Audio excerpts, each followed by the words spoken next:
प्रदेश के कृषि मंत्री जेपी दलाल से हमारे संवाददाता पवन सिवर ने खास बातचीत की। इस दौरान जेपी दलाल ने कृषि और किसानों के मुद्दे पर अपनी प्रतिक्रिया भी दी। आपको सुनाते हैं कृषि मंत्री ने क्या कुछ कहा, सुनिए। हरियाणा में किसानों के तमाम मुद्दों पर बातचीत करने के लिए मेरे साथ हरियाणा के कृषि एवं किसान कल्याण विभाग के मंत्री जयप्रकाश दलाल हैं। दलाल साहब, आपने जो है वो इस बार पिछली बार की तरह फिर ये योजना चलाई थी कि मेरा पानी मेरी विरासत योजना है, उसके तहत फसल विविधीकरण को आप अब अपना रहे हैं और आपने कहा था कि धान का जो क्षेत्र है वो कम हो, तो ऐसे में इस बार कितने लोगों ने इसमें रुचि दिखाई है? देखिए, हमारे मुख्यमंत्री जी श्री मनोहर लाल जी की ये नीति है कि पानी का समान बंटवारा हो।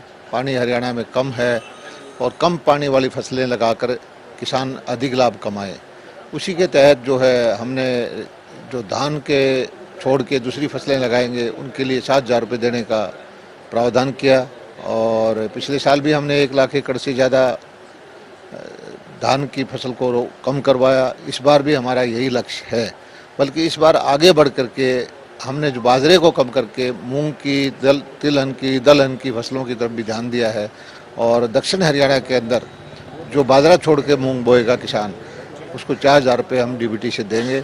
और उसका परिणाम यह है कि लगभग भिवानी, महेंद्रगढ़, नारनौल जो रेतीला इलाका है, मूंग की तरफ बहुत सारे किसान आकर्षित हुए हैं। और ड्रिप इरिगेशन के लिए बहुत ज़्यादा सब्सिडी दी है। पानी बचाने के लिए जो किया जा सकता है हरियाणा सरकार कर रही है। किसान हित के लिए जितने फैसले किए जा सकते हैं वो हरियाणा सरकार कर रही है। मंडियाँ अच्छी चला रही है, भाव अच्छे दे रहे हैं, सबसे ज़्यादा फसलें खरीद रहे हैं, डीबीटी से पैसा दे रहे हैं, पानी का सही बंटवारा कर रहे हैं। और खाद, बीज, पेस्टिसाइड, जो दवाइयाँ, फर्टिलाइज़र, जो भी चीज़ें उपलब्ध करा सकते हैं एग्रीकल्चर इम्प्लीमेंट्स सब्सिडी पे, वो सब काम किसानों के लिए कर रहे हैं। और किसान इस चीज़ को समझते हैं, अप्रिशिएट करते हैं और मानते हैं कि सारे देश के अंदर सर्वश्रेष्ठ नीतियां हैं वो हरियाणा सरकार की हैं। सर, ये आपने जो धान का क्षेत्र कम करने के लिए जो योजना पिछली बार शुरू की थी, इसमें आपने पिछली बार 1 लाख एकड़ का लक्ष्य रखा था, इस बार आपने 2 लाख एकड़ का लक्ष्य रखा। अभी तक कितने लोगों ने रुचि दिखाई है? आवेदन कितने लोगों के उस पोर्टल पे आए हैं सर? पिछले 10 दिन पहले मैंने मीटिंग ली थी जब वो 1 लाख एकड़ का टारगेट क्रॉस कर चुके थे। अभी उससे आगे बढ़ चुके होंगे और हम कोशिश करेंगे कि जितना भी संभव हो सके हम उस टारगेट को अचीव करें। लेकिन इस बार हमने एक और काम किया था कि जो किसान डायरेक्ट सीडिंग कराएगा उससे भी 30-40% पानी की बचत होती है, डीएसआर विधि से, तो उसको भी हम कुछ पैसा देंगे। और उसमें भी लगभग 80-70 हज़ार एकड़ के किसानों ने डीएसआर विधि अपना करके धान बोया है। उससे जो पानी की बचत हुई है उससे फ़ायदा होगा। ये तमाम जो योजनाएं हैं सर, इन योजनाओं के चलते जो है वो किसानों को आप मानते हैं कि बड़ा जो है वो राहत मिलेगी, बड़ा फ़ायदा होगा? नहीं, किसान हित के लिए तो पूरा प्रदेश की सरकारी मशीनरी, पूरा कैबिनेट, हमारी सभी मंत्री, क्योंकि हरियाणा किसानों का प्रदेश है और किसान खुशी है, किसान खुशहाल है तो प्रदेश खुशहाल है। किसान की जेब में 2 पैसा आएगा तो व्यापार चलेगा, दुकानदारी चलेगी और उद्योग को भी किसान के प्रोडक्ट की ज़रूरत होती है। तो किसानों की खुशी के लिए हमारी जो नीतियां हैं, हरियाणा सरकार की जो नीतियां हैं, उस देश में सर्वश्रेष्ठ हैं। और सबसे ज़्यादा फसलें खरीदते हैं हम, सीधा पैसा देते हैं, सबसे ज़्यादा मुआवजा दिया है हमने और सबसे ज़्यादा फसलों का खरीद करी है।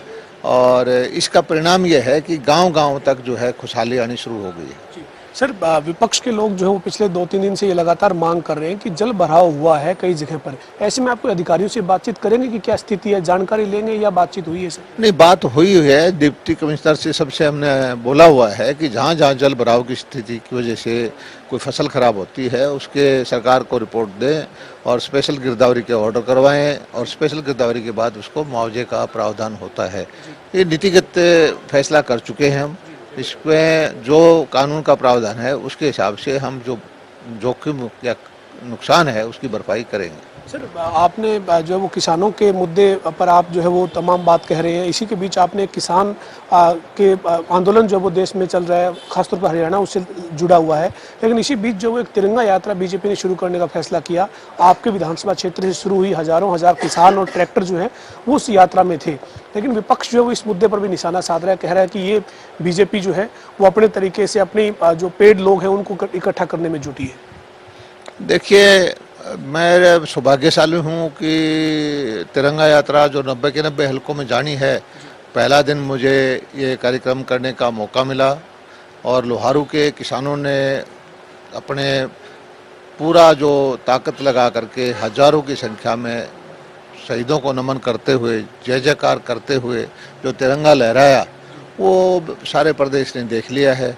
और एक भ्रम फैला रखा था इन किसान नेताओं ने कि किसान भारतीय जनता पार्टी के पास साथ नहीं है।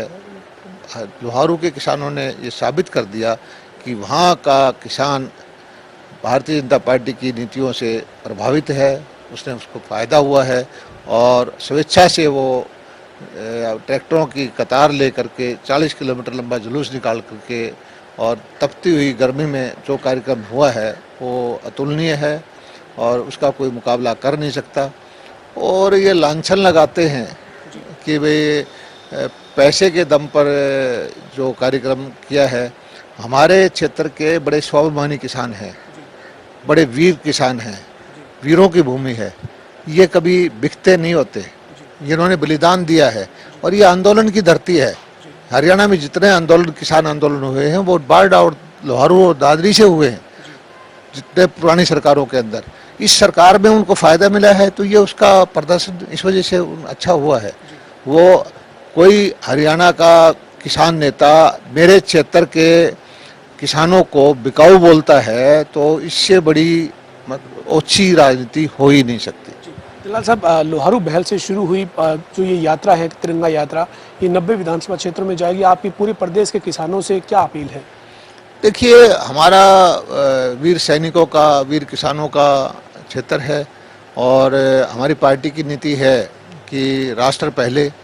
और इसी भावना जो हमारे वीर शहीदों ने जो आज़ादी दिलवाई थी, तिरंगे का जो मौका उन्होंने दिया लाल किले पर लहराने का, उसी का परिणाम है कि हम सब मिलजुल करके वीर शहीदों को नमन करें, तिरंगे का जो सम्मान करें। और 90 के 90 क्षेत्र में मुझे लगता है कि किसान, मजदूर, व्यापारी, कोई भी आदमी हो, इस उत्सव के माहौल में तिरंगा लहराएंगे और बहुत भव्य कार्यक्रम होंगे। और हमारी पार्टी के कार्यकर्ता, हमारे विधायक, हमारे मंत्री सब इन कार्यक्रम में शामिल होंगे। अंतिम सवाल है सर, आपके क्षेत्र में जो तिरंगा यात्रा हुई उसकी भीड़ को देखकर फिर ये समझ से परे है सर कि जो आंदोलन चल रहा है उसमें जो लोग हैं वो क्या आपके क्षेत्र के लोग उसमें रुचि नहीं ले रहे, या फिर आपके क्षेत्र में उस आंदोलन का कोई असर नहीं है, या उस आंदोलन को आप कुछ अलग तरह से देखते हैं? देखिए, मैं पहले दिन से ही कह रहा हूँ कि ये आंदोलनकारी लोग हैं, ये राजनीति से प्रायोजित हैं। इसमें कांग्रेस पार्टी के लोग हैं, कम्युनिस्ट पार्टी के लोग भी हैं, मेरे क्षेत्र में भी कुछ लोग कांग्रेस के हैं, कुछ लाल झंडे वाले हैं। मैं ये नहीं कहता कि नहीं होते, लेकिन ये थोड़े लोग हैं। और आम किसान अपने खेतों में व्यस्त है, वो समझता है कि ये राजनीति करना चाहते हैं। मैं तो उनसे प्रार्थना फिर करता हूँ कि राजनीति करना है तो सीधी सीधी करे। किसान के कंधे पर रख के बंदूक चलाना चाहते हैं। किसान भोला भाला समझते हैं कि भाई वो गुमराह हो जाएगा। हरियाणा का किसान राजनीति को अच्छी तरह समझता है, हरियाणा के किसान इनके एजेंडे को अच्छी तरह समझता है। और हरियाणा का किसान इस बात को भी समझता है कि इस कांग्रेस ने किसान को कितना पीछे धकेल दिया, शोषण किया है। 50 साल तक इसका वोट लेते रहे, कोई उनकी भलाई का काम नहीं किया। बहुत शुक्रिया बातचीत करने के लिए। हमारे साथ हरियाणा के कृषि मंत्री जयप्रकाश दलाल थे, जिन्होंने प्रदेश सरकार की जो किसानों की तमाम योजनाएं हैं उन योजनाओं की जानकारी दी है। इसके साथ ही तिरंगा यात्रा जो शुरू हुई है लोहारू से, यानी जेपी दलाल के क्षेत्र से जो शुरू हुई यात्रा है, उसको लेकर भी दलाल ने कहा कि उसको लेकर किसानों में काफी रुचि है और ये यात्रा 90 के 90 विधानसभा क्षेत्रों में जाएगी। वीडियो जर्नलिस्ट विजेंद्र सिंह के साथ पवन सिंह और जनता टीवी, चंडीगढ़।